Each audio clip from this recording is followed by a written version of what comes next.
Hello, I'm Anton Birula from Luteduo.com, and today I would like to talk about some aspects of lute technique, and I will take the Prelude in D minor by Sylvius Leopold Weiss from the very famous little D minor suite from Dresden manuscript as a material for demonstration. Here on the wall I have a portrait of Sylvius Leopold Weiss, which my mother, Irina Birula, painted because Anna and me ordered this portrait. And he will be watching me if I'm right or wrong. So I will feel his eyes on my back. Anna Kowalska and me, we dedicate our time and passion towards Baroque lute, as you know, and we play duets and solo music on this beautiful instrument. Interestingly, we hear a lot about how difficult this instrument is, about how difficult it is to play, how unpredictable it is, and because it has many strings. And we always think that there is a more difficult instrument like harp. It has a bunch of strings. There are different harps. There is Baroque harp and all sorts of modifications, but we see people playing them and lots of difficult repertoire, and we don't hear that it's so difficult. Maybe because they start from the very beginning with the harp and go on playing it. Baroque lute is different. Often we turn to it after playing guitar, or we turn to Baroque lute after playing Renaissance lute. And we look at it as an instrument with many strings, or we look at it as an instrument which looks kind of like guitar or like a Renaissance lute, which has extra basses. That's maybe not the right way to look at it, because it's a complete instrument. People who played Baroque lute, they never played any lute with 6 courses or something like that. So they actually were playing an instrument with many strings, with many courses. And they never encountered an instrument with single courses. This is very unlikely, because double courses, that was natural, because to get a nice sound was possible only by using the bass and the octave because of the overtones. So that was a complete instrument. So they never had any kind of comparison to guitar or 6-course lute or 7-course lute. So this is the way to look at the Baroque lute as a complete instrument. It is important to mention that today we're living in a very difficult time of pandemic. We can encounter this uncertainty, so the disease which is invisible. If we think about Weiss and about people of that time, if you were a peasant or a king, everybody was in the same boat. So there was a bunch of diseases with high mortality rate. So people could die tomorrow, the day after tomorrow, just by catching cold or by cutting a finger or something. So it was very difficult life. It was stressful, maybe, or maybe they were used to it. In any event, it was much more dangerous than what we have even today. Why I'm saying this? Because I absolutely don't believe that anybody would invent an instrument that would cause more difficulties to these people. So they invented the instrument to make it sound beautiful, to play music, to enjoy. And this kind of idea of extreme sports, risking your life just for fun, or imposing difficulties on yourself, to overcome them, I strongly believe it was very foreign to the people of the 18th century and of the Baroque. So they would never invent this instrument. They would never play this instrument. If it was causing so many difficulties. So if something looks so difficult, then it's maybe wise to think that maybe we do not understand something. So maybe we're looking at it from a wrong standpoint. So today I wanted to talk about some technical aspects which I had to overcome, and I think everybody had to overcome them at some point. When I was starting to play Baroque lute, I could not really phrase this. Today I am able to phrase it, and I will try to answer some questions and which I think are bothering you, and they definitely bothered me.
Often we encounter Baroque lute and we try to play it. Some of us think that, oh, okay, this is a lute with extra courses. Or some of us are like, okay, I played guitar, that should work. And here the mistake is. A guitar, for instance, is extremely helpful, but not at the initial stage. First thing I would like to talk is the touch of the thumb. So this is the most important thing on Baroque lute, is the understanding of the thumb. So here we have a kind of imaginary red line which separates the thumb from the fingers. The thumb is the left hand of the pianist, and the fingers is the right hand of the pianist. They are separated. They don't help each other. They're independent. Here we have a kind of headquarters that gives orders to both of them. We have double courses on the Baroque lute. Again, the double courses are not made to make things complicated. The double courses are made to increase the amount of overtones and to make it sound beautiful. Again, people who played Baroque lute most likely never played anything with single courses. Maybe they played theorbo, but as we know, many theorbos were also double strung. maybe you realized that when you play lower basses, you control them much easier than the higher basses, like the sixth course. So you're more likely to have strings clashing and meeting each other, the octave and the bass, on the sixth course than on the 13th. And that's an interesting phenomenon. Maybe you thought about it, maybe you didn't. But why this is happening? It's easier to do it on lower courses than on the sixth, for instance, seventh. Why is this happening? Because when we just put the thumb without even any thinking, on the 13th course, what happens is that the bass, because of the angle, because of the way the thumb is positioned, the bass is getting a fraction closer to the soundboard. So in fact, what is happening, because the bass is getting closer to the soundboard, so the course is kind of, the surface of the course is kind of turning. You see, it's kind of turning towards in this way.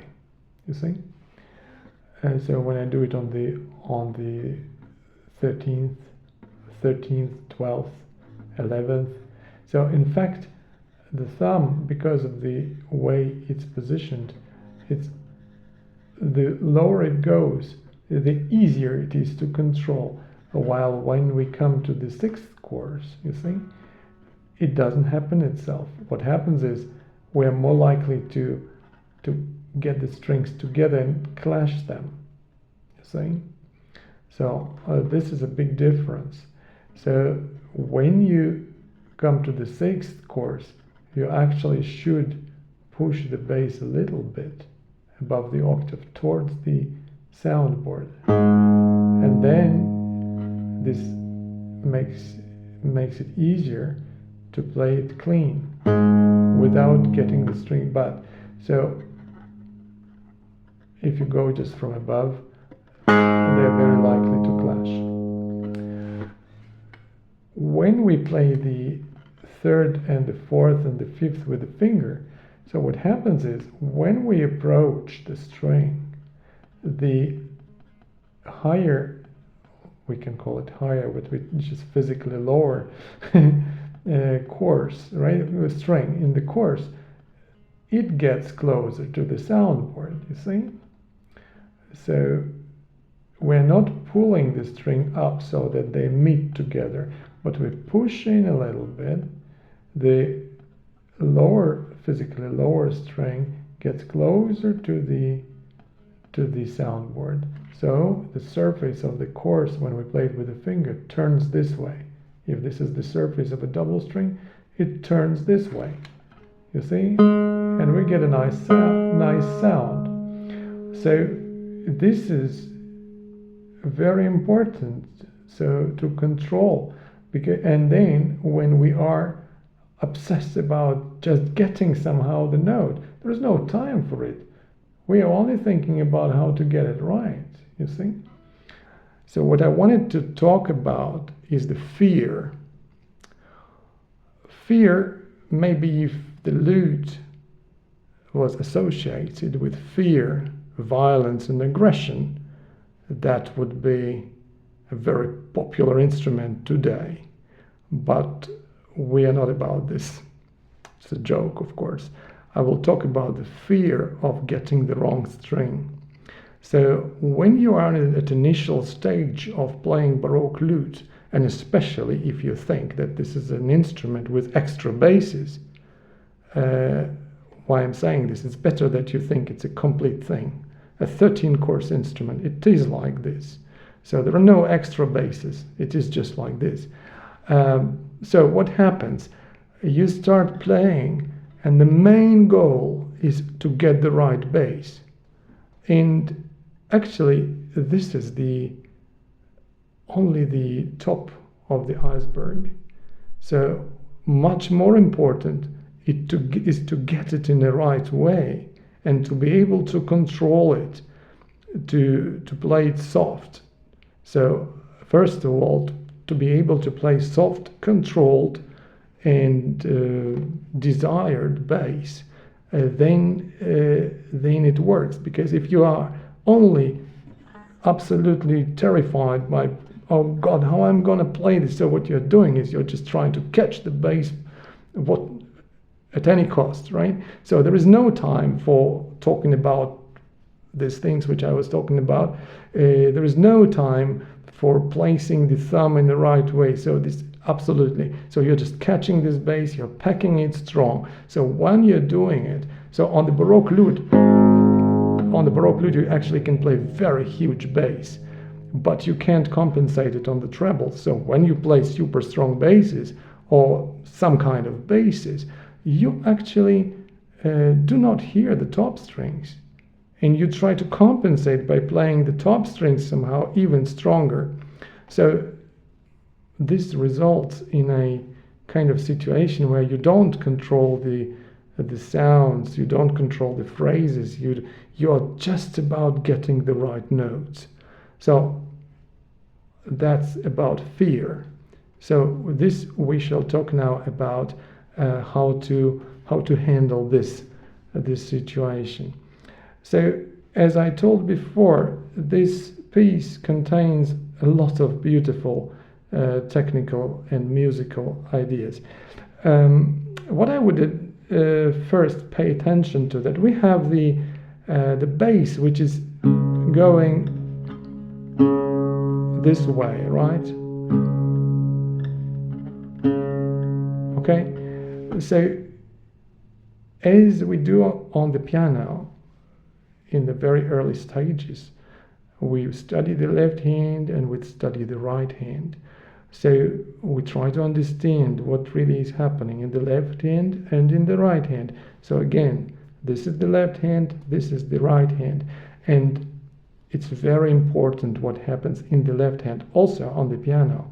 So, so what first you should have a look at. For instance, we are looking at the first line of this piece. So what is happening is we are playing the bass, which is going this way.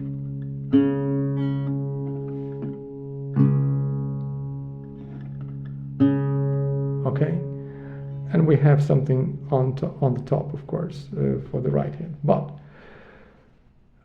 what I would think is important first to understand the geography and the whole motorics, what is happening in the right hand. We move the bass, okay? So we should be able to find these basses and to kind of place the thumb in the right way. Okay, so this is the first thing. I wouldn't advise you to double check all the time what you're doing in the right hand, because it brings an extra process into your brain. So if you double check every note, you can forget about really getting it right. So because that will bring even more fear. But on the initial stage, you of course should see what geography you have, what you really are doing. Okay? And then let's try to analyze in relation to the fingers. So the fingers have certain angle at the strings. And of course, we can't keep this angle all the time ideal when we move the basses. Of course, we can't do it. But we should be aware that it is changing, and we should do everything to have it as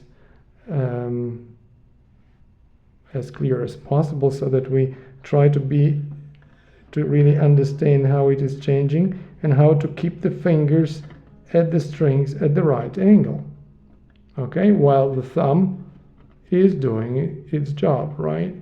So this is very important. What else?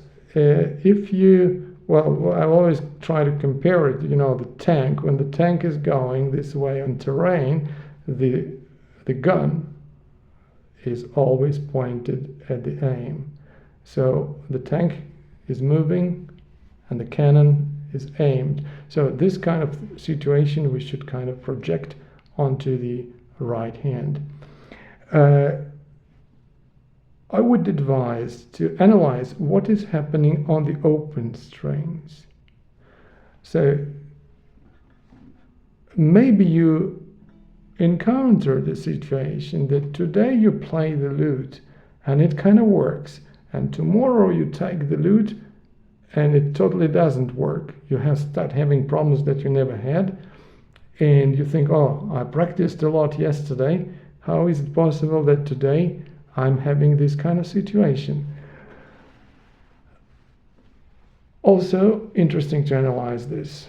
The fear which is occupying our brain at the initial stages, which tells us only to think about how to get the right bass. This fear paralyzes the movement of the fingers. So you think that you are doing the same thing all the time when you practice, but you are not, because the movement of the fingers, you need a kind of impulse and you need a predictable movement, right, to get the sound. But what happens, you are so obsessed about the thumb and the basses that you do some kind of movement, or maybe even no movement. You kind of scratch out of the sound a little bit. Yeah, okay, it works somehow when the fingers are kind of maybe more moistured, so you get the sound, sometimes don't. So you think you are doing the same thing, but you are not. So what is important? So that the thumb is moving and the fingers are also moving, and they are doing what you really want them to do, and not that they kind of drive themselves somewhere. So looking at the situation with the right hand, I would advise to first just play the fifth course and two first courses open strings. And what is important, to develop independence between the fingers and the thumb. The thumb, after each stroke, has to relax. Means that there is no tension in it, there is no energy in it. Once it happens, the fingers start to play. Why is this so important? Again, because the thumb can be relaxed in kind of totally zero energy. It can be tense, means it can be very tense, it can be half tense, it can be a little bit tense, but it's never the same. Relaxed is the same. A great Russian lutenist, Leo Tolstoy, of course, it's a joke, but he said an interesting thing in Anna Karenina in the beginning of the book. Every family is happy the same way, but is always unhappy differently. So that's about the thumb. So the thumb is always tense differently, and that results that everything here becomes different and mixed up. So the condition of the thumb and the feel in this muscle tell enormously on how you feel the strings with the fingers. So this is the basics of the correct lute technique, or on the multi-string instruments. It's enormously important. So what I would do is very primitive exercise. You play the fifth course, you relax your thumb, and now you bring energy to the fingers and you play. You play the top courses. So one more time. Relax. Now the fingers go.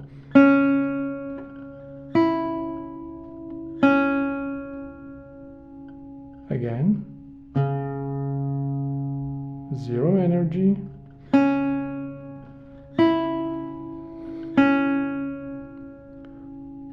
Again.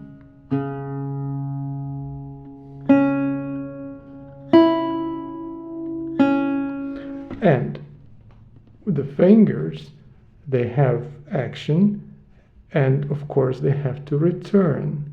So that's another story. If you look at the finger of any normal human being, if you do this, it returns. Okay?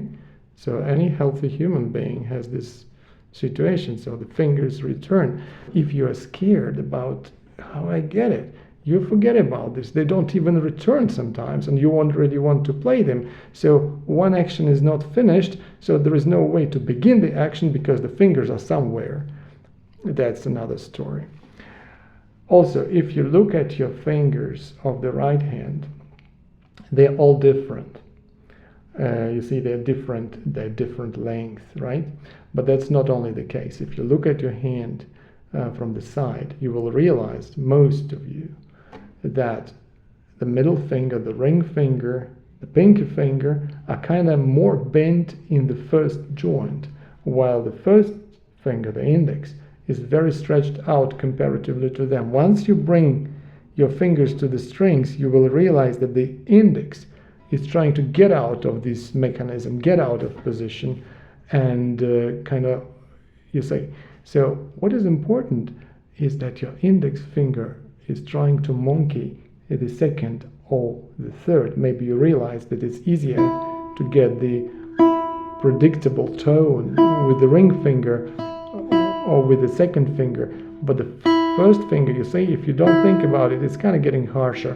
So if you try to monkey the middle finger with your index, so put him in the same position, bending him in the first joint a little bit more and controlling it, and you see that if it makes the same movement, analyze the movements of your fingers so that it makes the same kind of movement you're able to do with your ring finger or second finger, middle finger, then you will see.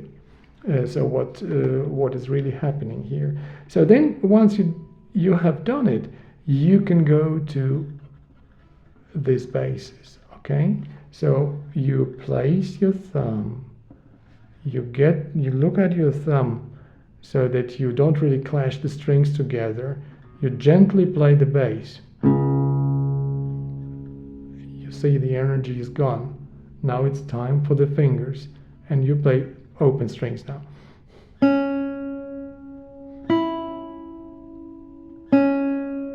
Okay?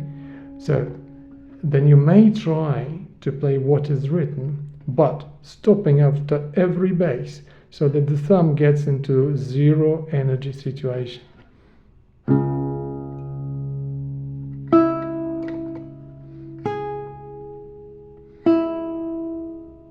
Move.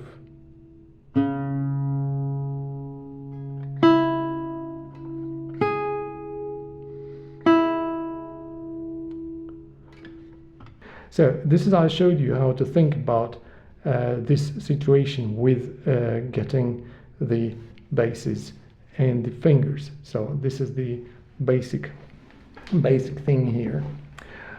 Okay, now the right hand, we have this pinky finger. They tell us put it on the soundboard. It has to be there, and you just do it. Okay, and I do it as well. But how? That's an important question. So actually the position of the right hand doesn't depend on the pinky finger, and it doesn't depend on the basses. It depends on where you place it. So it is here that you decide where your position is. The pinky finger is very gently touching the soundboard to help you get orientation where the thumb goes. So that's the role of the pinky finger. Often it happens when the fear again occupies our brain. We nail the pinky finger into the soundboard, and that brings a bunch of tension. So it's actually if your pinky finger is really nailed in, then the ring finger, which I think we should really use on Baroque lute, is very much already blocked, and the whole hand is, forget about being really beautifully playing, because you will be always tense. So often it happens that in the thumb you have a huge tension and you're scared, and pinky finger is nailed into the soundboard. So what happens is the remaining fingers are just kind of clinched between these two. So beware of this situation. The pinky finger is just touching, and it helps you your orientation while you control your position really actually by where you place it. And actually we don't lean on the lute like, like maybe you used it on the guitar, you somehow put it on the body. It's very difficult to do on the lute this way. No, you don't do it like this. You more think about violin playing. So a violinist is actually not leaning on anything. So you of course lean, but not really all your weight. So it's kind of very gentle, this whole thing. Let's play a little bit from the beginning, the way I explained before.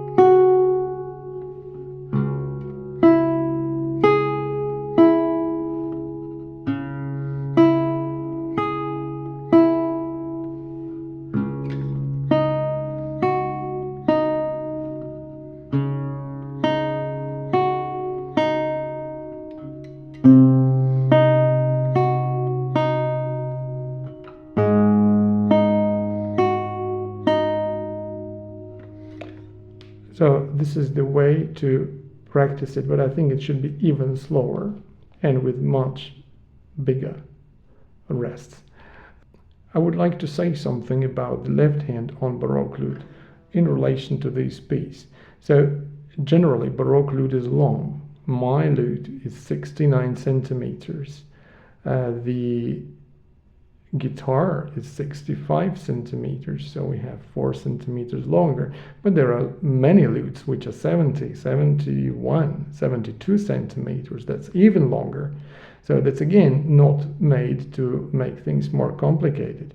This is made to get more resonance, to get more overtones. So it requires a little bit a different approach to the left hand.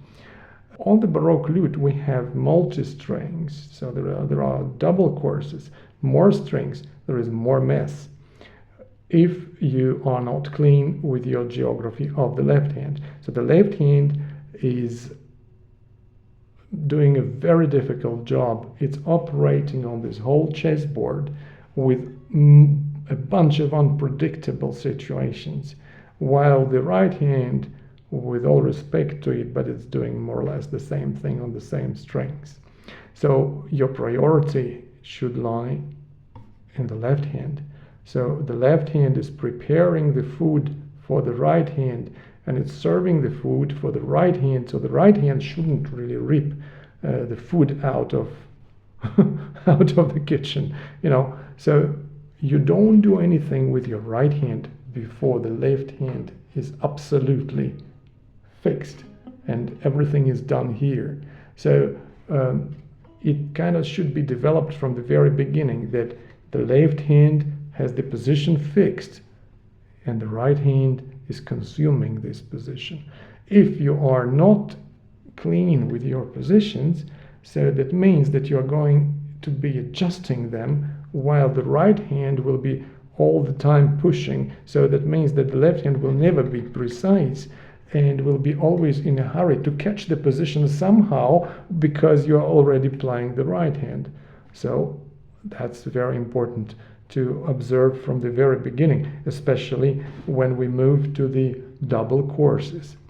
So look, I'm playing with a strap which you can see in one of the lessons of the Luteduo. I think it's lesson 1. So you see how it works. I'm sitting on my strap, and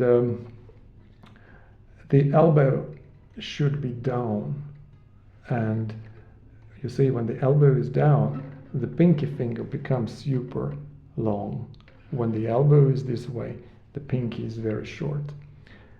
On the Baroque lute, there are no shortcuts like people do on guitar, so we have to play ornament here, but we just will do it with the first and second because it's kind of easier to do. There are no shortcuts like this because there will be a bunch of situations when you really have to do it with 4/3, for instance, or we do it 4/2, but there is no other way, and you have to be very efficient with your fingers of the left hand. So look, they are different. This is a very bad one because it's small. This one is not free because it's here connected to the same ligament. So these two guys are the bad ones. These two guys are the strong ones. So on the left hand, problem is that when we start to play guitar or lute, we're preoccupied already in the childhood, back then, to play some simple exercises where we use the first and second finger. This is how we start learning, and this is a kind of imprinted very deep in our head, so that these are the main fingers. Look, these are the main fingers, because if you think about these two guys, so that they should be in the most comfortable position, even if they don't play. These two guys will always easily adjust, but these ones will not. So sometimes people play this way and they kind of stretch in to get these positions. That's already wrong. You move your elbow and you have your little fingers in the right position. So I'm talking about the first parts of the piece when we go from this. You see? So when you practice, you move, you put your fingers into position, you consume it. It's very simple, but it's very efficient. Okay, then we have in this piece the bass progressions. That's very important on the Baroque lute. What happens if you are catching your bass somehow and you're playing the strong bass and then you have to play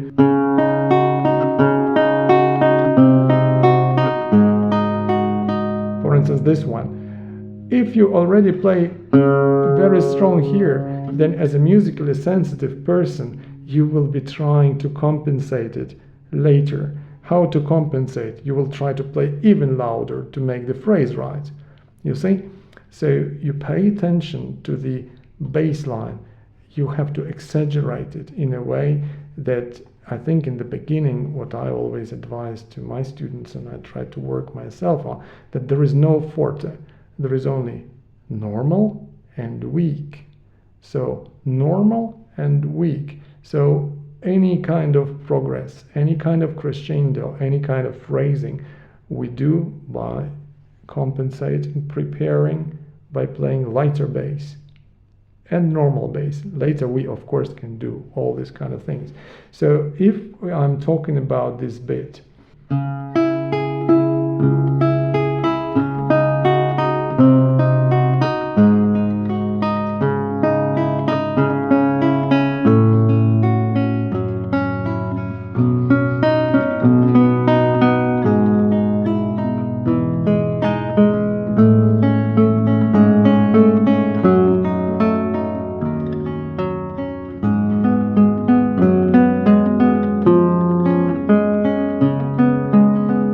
attention, this beat.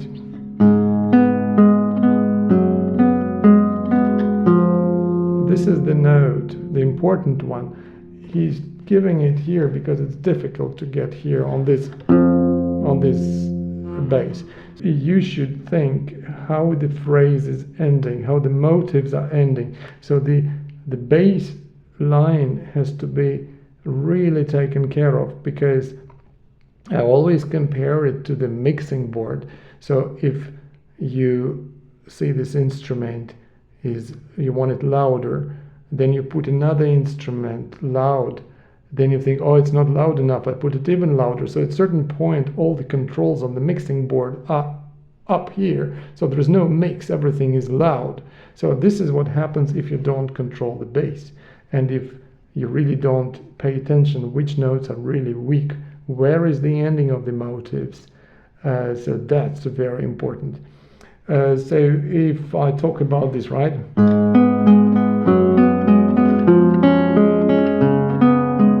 New phrase.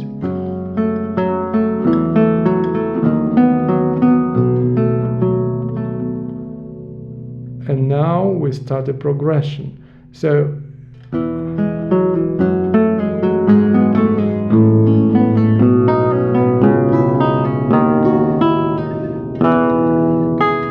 okay, so how to do this?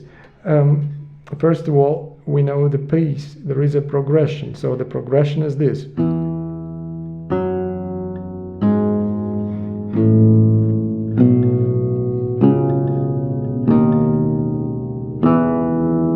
That's the culmination. So in the beginning, when you're just beginning to play this piece, play this very soft. The first note, second a little bit more.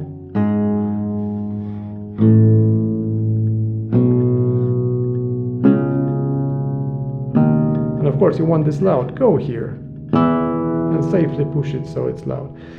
We need attack and aftermath.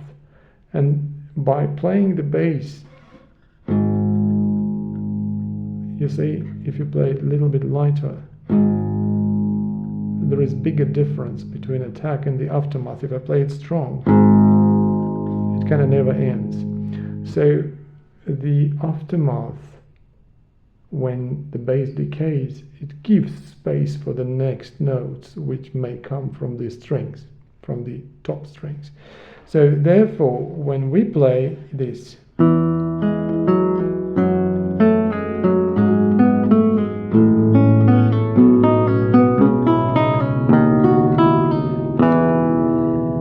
okay, that's the culmination. And then you wait.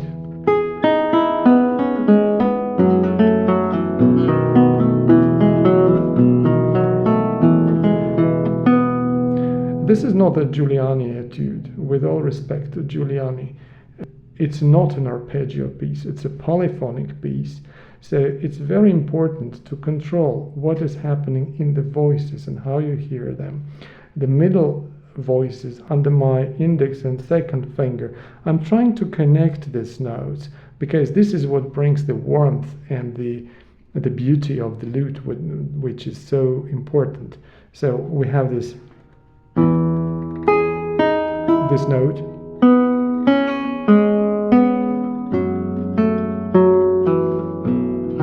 You see? So this is the middle voice.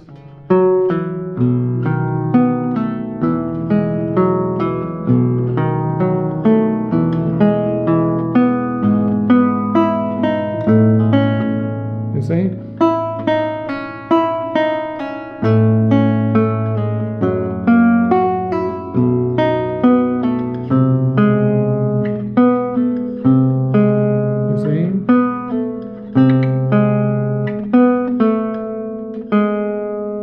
So I would say maybe try to omit the basses first. Try to get this passage right.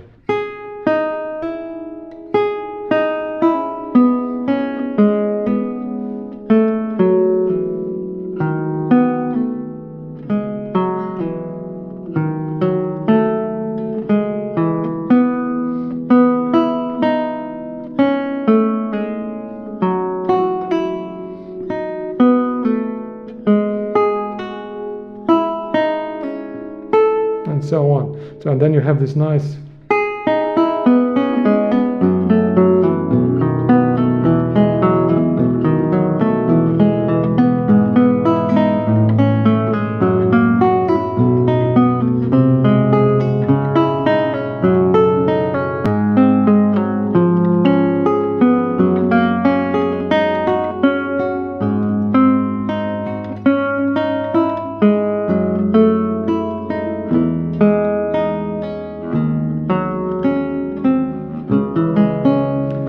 I would work on these passages the same way we were talking at the beginning of the piece.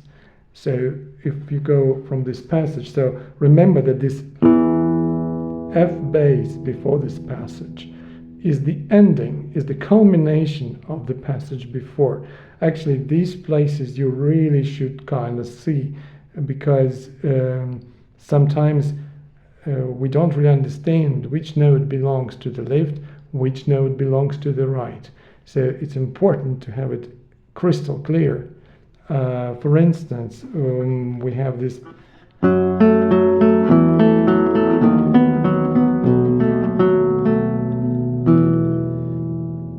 That's actually resolution. So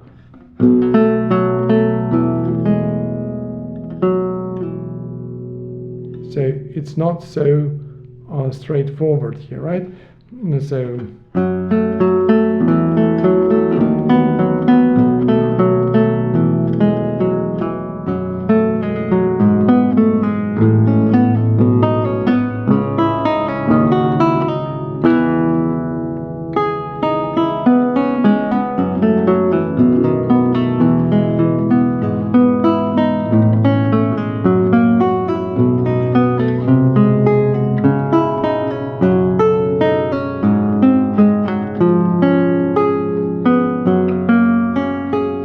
here. Look, there is another element which I wanted to pay attention to. This lute is strung with gut strings on first four courses. That makes things a lot easier to play, especially in terms of ornaments. So actually, there are lots of legatos here.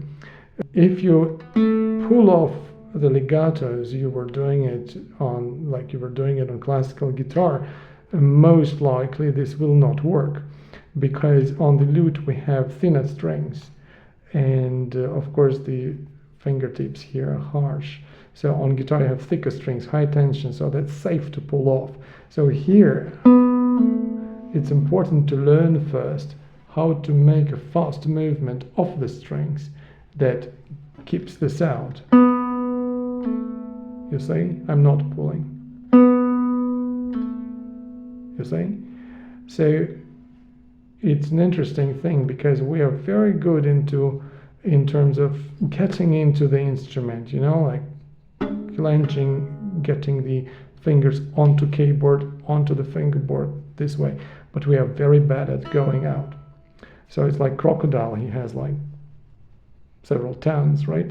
But you can put a shoestring around his jaws, right? And he won't be able to open. So that's the same way all the muscles function. So actually we should learn how to get off really fast. Look.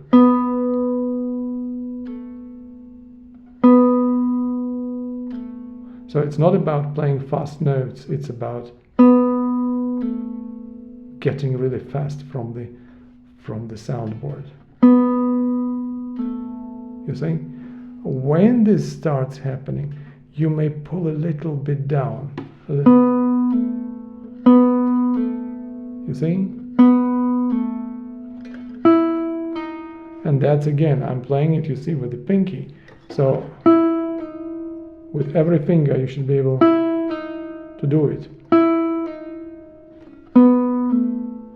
So I think in Toihiko Sato book there is a beautiful exercise about this trills and ornaments. It's one of the first exercises, which I think is the book is The Method for the Baroque Lute by Toihiko Sato. A very valuable source for learning for people who have experience with classical guitar. So again, coming to this passage, so hammer on. So you should be really strong on this one to get this note, because later we need the resolution, right?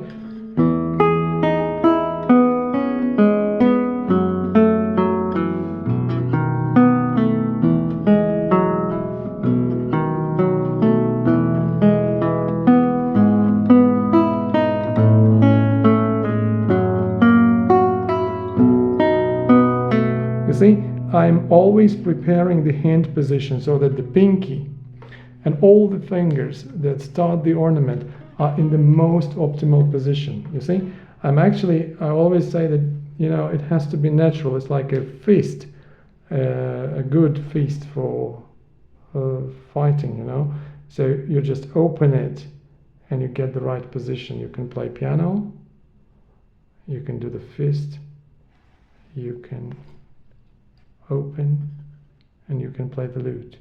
So fist, open, position. You see, it's about 120 degrees here, the same, open. And so I'm always trying to have my fingers in the best possible position for playing the ornaments, because otherwise they won't ever work, and again they will never be the same, and we'll have the same story all over. Okay, we go on from this point.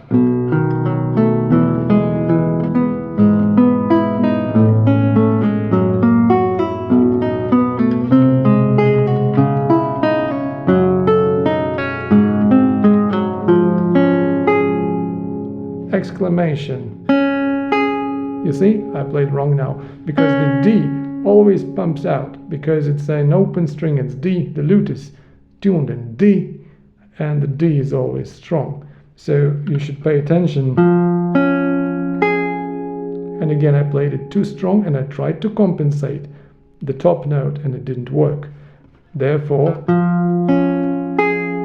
that's what should happen. You see? Because later we have this. You see? So the exclamation and the answer.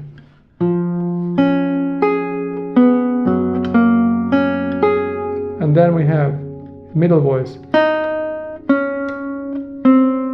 You see?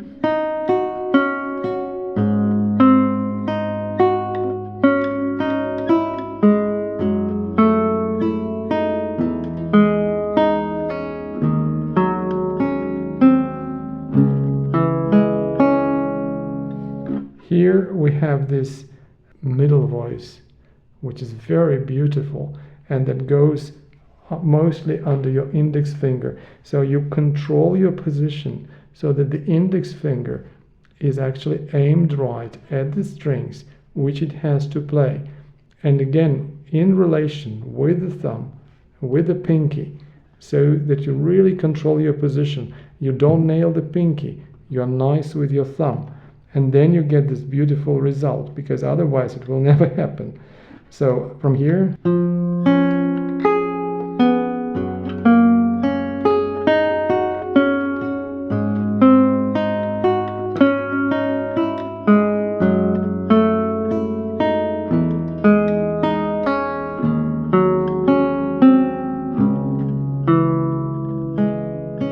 you see, this whole middle voice was going into this note, into this F of this chord. It's not an arpeggio. No, it's...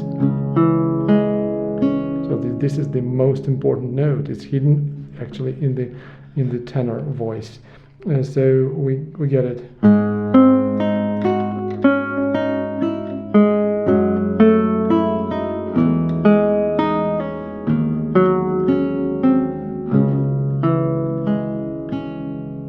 And then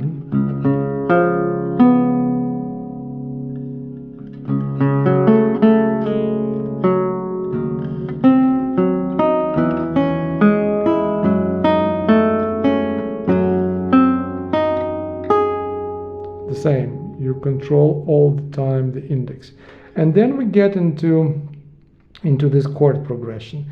So how to I think it's important to have these verticals nicely played, because they should at least be different from arpeggios. Even if you want to arpeggiate them, that should be clear that they actually are verticals, because sometimes you hear interpretations where everything becomes arpeggios. If it had to be arpeggios, Weiss would have written it in arpeggios, but these are verticals.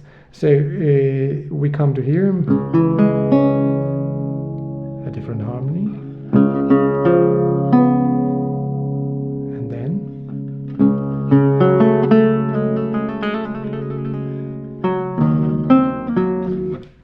want to pay attention to this ornament.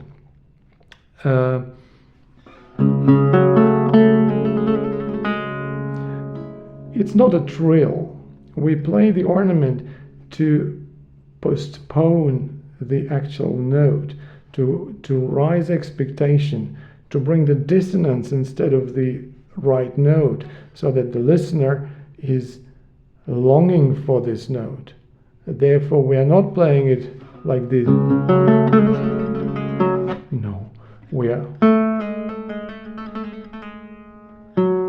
Okay, so we kind of shake the ornament so it starts from wide and it gets narrower. It's the same as in physics. So when we have a pendulum, it gets smaller, smaller, smaller, smaller, smaller, smaller, then it dies, the movement. So it's the same, it's natural. And then we have this little note. It's important so that when we have the 16th note, actually here in Tohiko Sato's book, we have an 8th note and a separate 16th note. So when the 16th note is separate, then the tail is directed to the right. When the 16th note is connected to the 8th note, the tail is directed to the left. So actually in many French and Italian manuscripts, we had a different writing for this gate, so that we had dotted note and the tail out of the gate directed to the next note. So why I'm talking about this? Because we come to the ornament and then we have this little note. It connects to the next bass. So you don't play the upbeat before the bass is prepared. So what you should practice is combination of the little note with the bass. You see? That's what we need. So we get.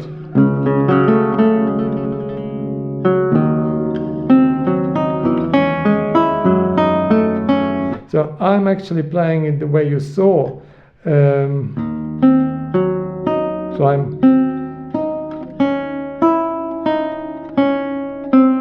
I'm getting this polyphony out. So I'm playing.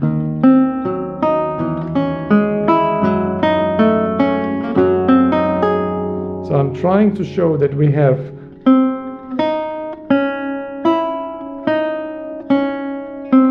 and we have the extra voice here. So I'm not playing it the way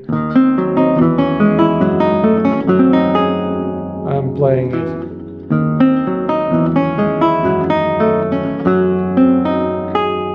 I could even add an ornament, right?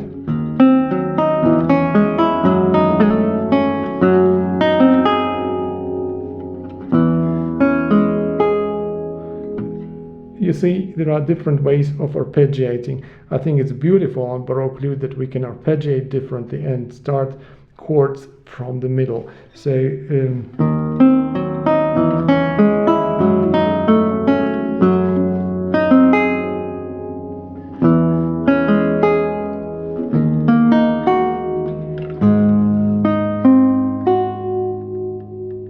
there.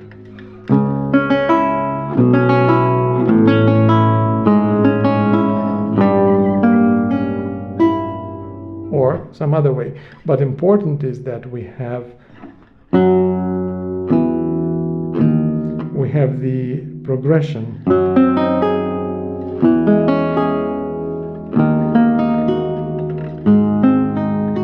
And then we get this progression.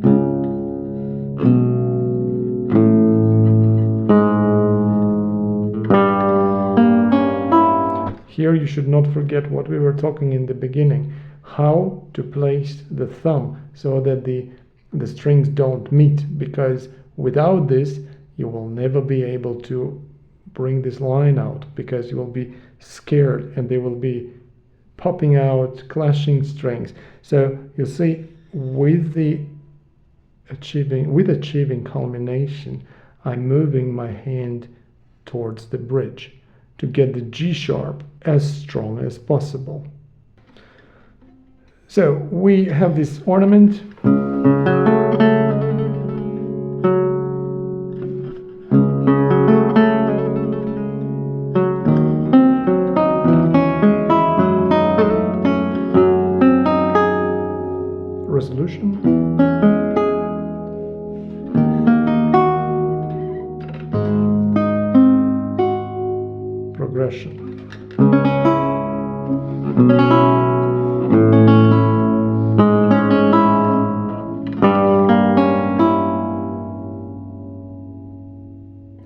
So here we have a very strong bass. That's the intention. So we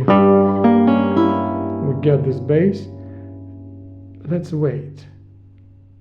And now.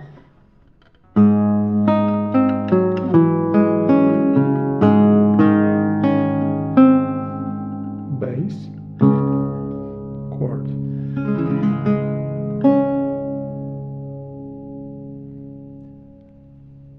The more you wait between certain elements, the better it will become.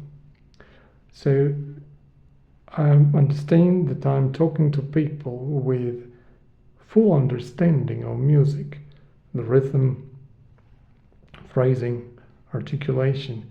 So all these things you will be able to correct later.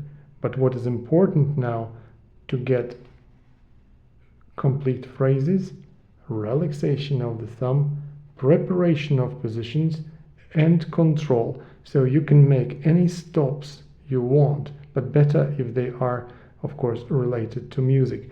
And how to do this last beautiful chord. How to get it predictable.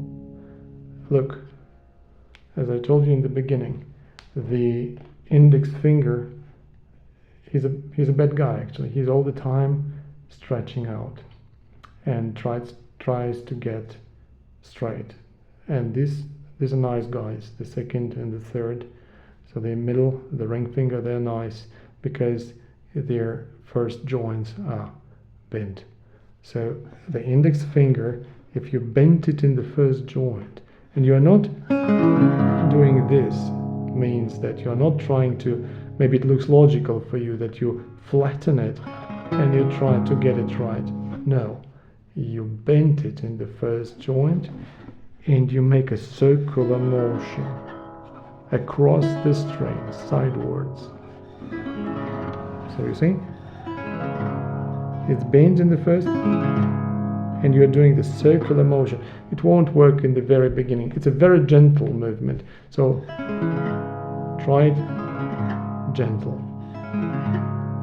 So, and the last chord. So you play the bass, starting from the second course. And then you put your middle and ring of the third and the second strings. So you see, one more time. Bass, 0 energy. Now. One more time. Bass, energy, 0.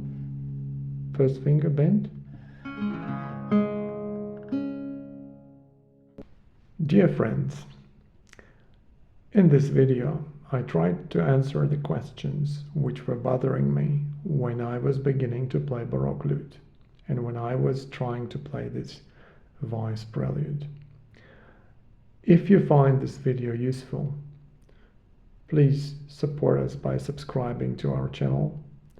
Please read the description under this video about how one can support the Luteduo project and help us produce more films.